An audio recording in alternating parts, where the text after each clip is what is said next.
Hello guys, कैसे हैं आप लोग। उम्मीद है कि आप लोग ठीक होंगे और स्वस्थ होंगे।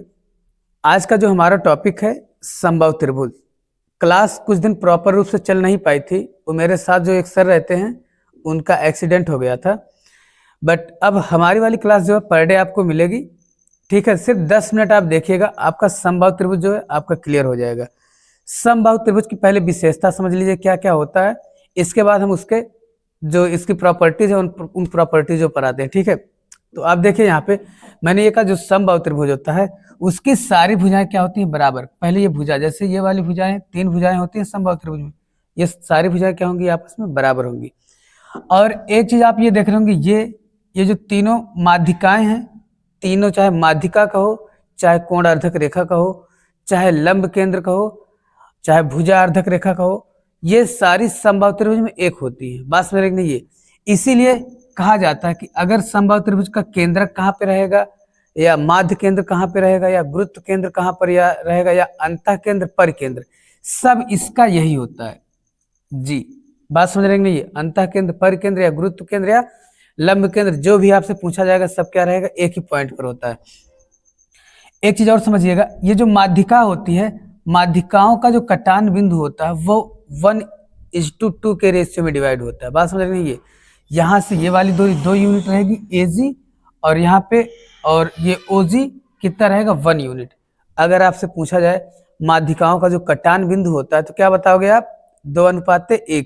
यहाँ से एकदम कंफ्यूज मत होना, यानी अगर ये 2 यूनिट है तो ये 1 रहेगा, अगर ये 2 यूनिट है तो ये 1 रहेगा। ये चीज होती है माध्यिका, ठीक है। और ये जो सामने वाली भुजा को, ये वाली माध्यिका होती है, 2 बराबर भागों में डिवाइड करती है। सामने वाली भुजा को 2 बराबर भागों में क्या करती है, डिवाइड करती है। अगर ये पूरा ए है तो ये क्या हो जाएगा, a/2, ये हो जाएगा a/2। ये इतनी प्रॉपर्टीज है। अब आप यहाँ से देखेंगे ऊंचाई क्या होता है, ऊंचाई कैसे निकालेंगे और कैसे क्षेत्रफल निकालेंगे।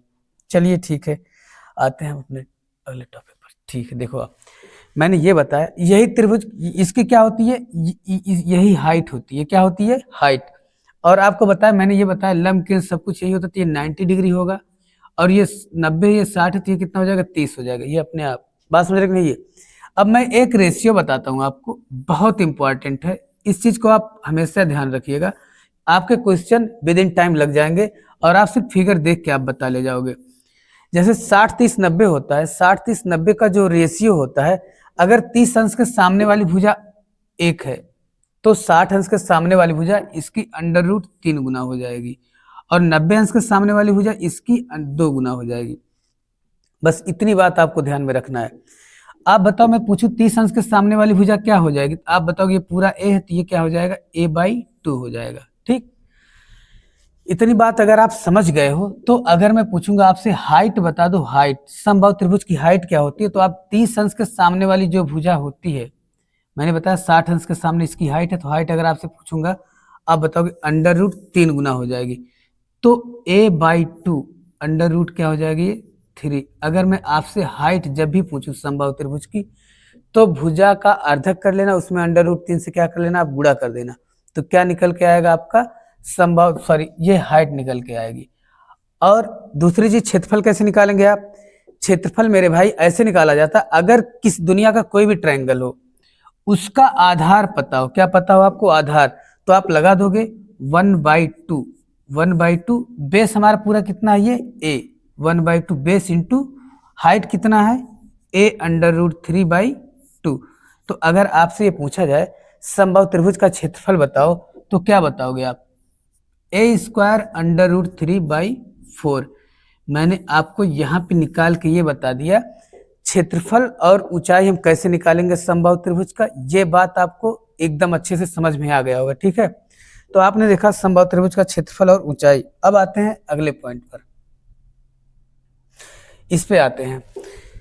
अब आप ये देखिए, समबाहु त्रिभुज में एक अंतःवृत्त होता है और एक परवृत्त होता है। तो यहाँ अंतःवृत्त और परवृत्त से जो रिलेटेड क्वेश्चन बनते हैं उन्हें आप देखो। आप पहले मैं ये कह रहा हूँ, ये 2:1 के रेशियो में डिवाइड होता है माध्यिकाएं, और यहाँ से ये वाली जो दूरी होती है ये बराबर रहती है, तो ये मेरे भाई त्रिज्या हो जाएगी। मैं पूछूंगा कैपिटल आर कितना यूनिट है, आप बताओगे 1 यूनिट, सॉरी स्मॉल आर, ये वाला ना स्मॉल आर, यही तो त्रिज्या बनेगी, ये त्रिज्याएं बनेंगी, यही ये क्या हो जाएगी हमारी स्मॉल आर, और कैपिटल आर क्या होगा, ये वाला होगा। ये वाला होगा और ये वाला कैपिटल आर होगा, क्योंकि ये वाली वृत्त का निर्माण परवृत्त, तो परवृत्त की त्रिज्या कैपिटल आर कितने यूनिट की रहेगी, आप बताओगे 2 यूनिट।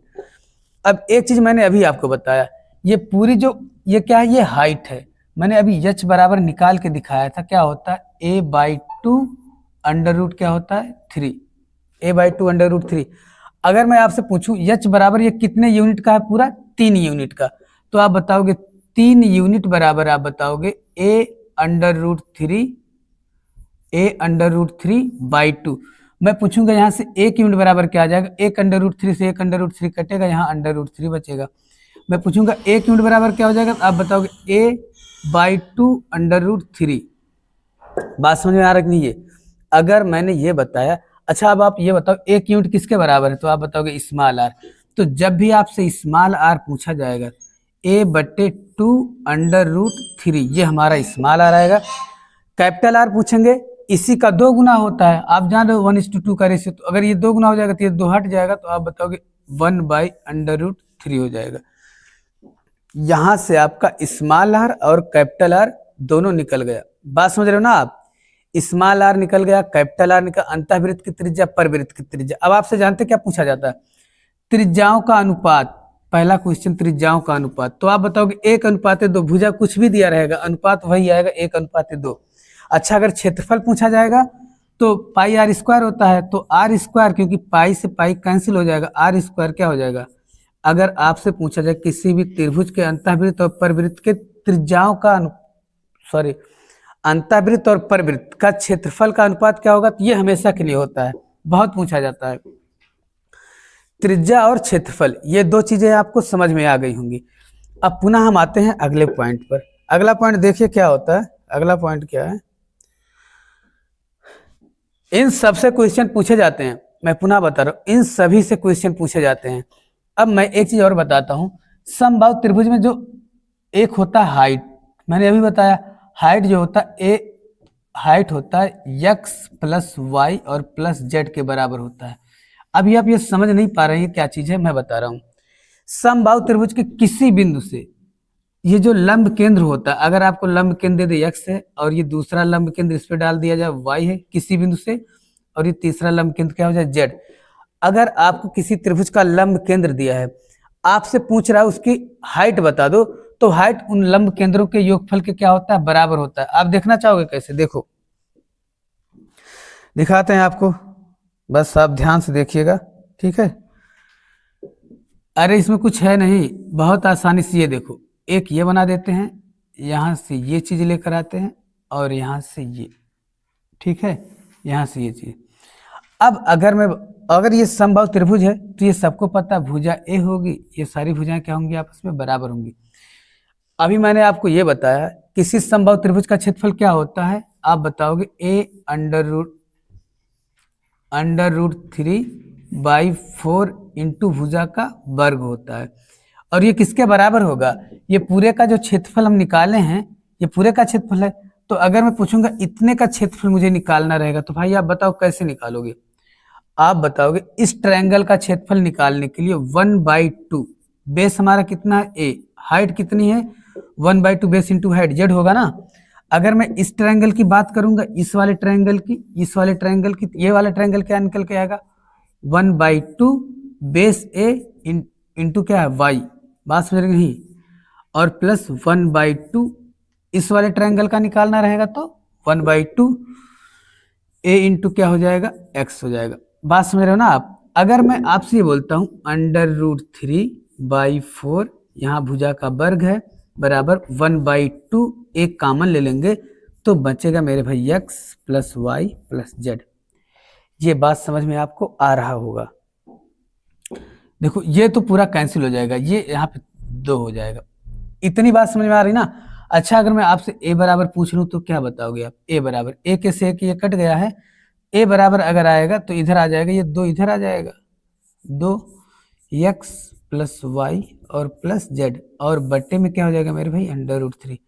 अब एक चीज ये बहुत इंपॉर्टेंट चीज निकल के आता है, आपको दिया रहेगा किसी त्रिभुज के लंब केंद्र दिए रहेंगे, आपसे भुजा पूछेगा, तो आप बताओगे भुजा कितनी हो जाएगी ए बराबर क्या हो जाएगा, उनकी भुजाएं क्या हो जाएंगी, ए बराबर X plus Y plus Z बट्टे में √3 इंटू क्या रहेगा ये 2।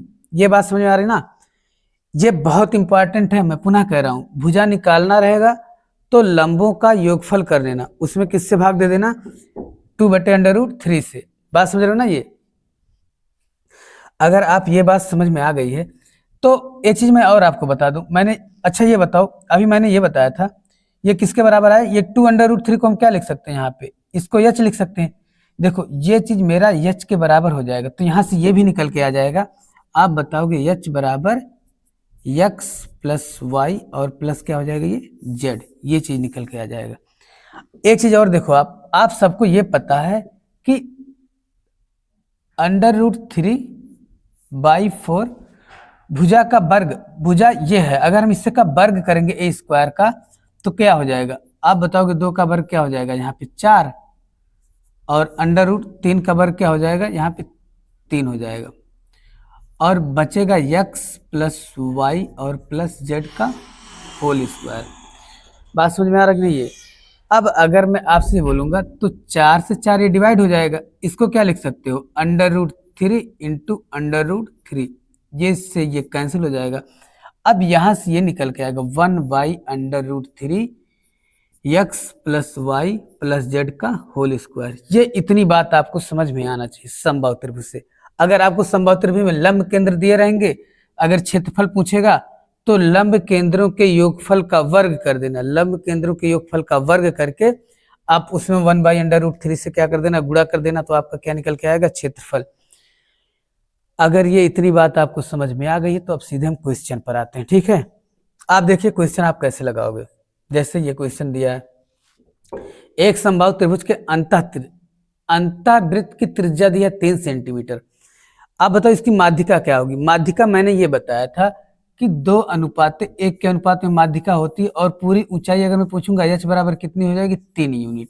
बात समझ रहे कि नहीं, ये 1 यूनिट अंतः केंद्र होता है, और 1 यूनिट बराबर कितना दिया, आप बताओगे 3 दिया है, तो 2 1 3, हमसे क्या पूछा, माध्यिका की लंबाई h बराबर 1 बराबर मेरे भाई आपका आ गया 3, तो 3 बराबर क्या आ जाएगा, 3 × 3 करोगे तो क्या आ जाएगा, 9 सेंटीमीटर। तो आपका आंसर क्या हो जाएगा यहाँ पर डी वाला।